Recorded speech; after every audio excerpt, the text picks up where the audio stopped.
I'm Dave Casullo, and this week's Tips for Tuesday is a bit different. I've enjoyed some time away with family and friends, and I've had some time to reflect deeply. And what I found is I began asking myself, what if we've been asking the wrong question? Over the past year, something unexpected has happened to me. I've spent nearly 4 decades studying leadership. I've coached executives, entrepreneurs, educators, healthcare leaders, community builders. I've written a book about creating high-energy cultures. And yet lately, I've begun asking a completely different question. Not, how do I become a better leader? But why was I entrusted with this life in the first place? Somewhere along the way, I realized something. Leadership is not the destination. It's the vehicle. Money isn't the goal. Influence isn't the goal.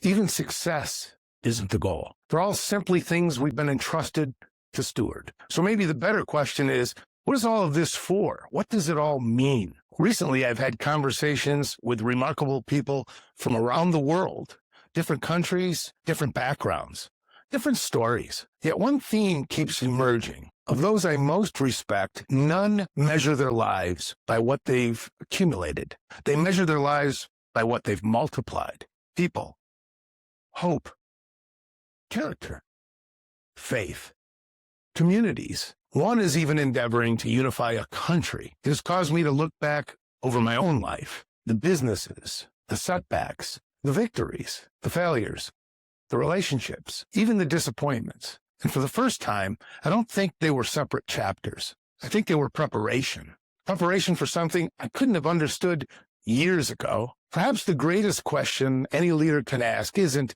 how successful can I become? Perhaps it's this. If everything I've experienced has been preparation, then what am I being prepared for? I don't have all the answers. In fact, I have more questions today than I did 10 years ago. But they're better questions, questions that have less to do with achievement and much more to do with stewardship. Steve Jobs said, we can only connect the dots looking backward. So who was drawing the dots forward? The older I get, the less impressed I am by my plans and the more amazed I am by providence. Looking back, I can see what I could never see while I was living it. The closed doors, the detours, the disappointments, the people, the timing. I now realize none of it was random. And for this, I'm deeply grateful. And if that's true of my story, perhaps it's true of yours as well. I have a feeling this is a conversation we're going to continue together because I believe it may be the most important one of my life. So until next Tuesday, be intentional, lead well, and never stop asking what you've been entrusted to build because you have within you a special gift. Seek to find it and then commit to sharing it because the world needs what you have within you. I'll see you next week.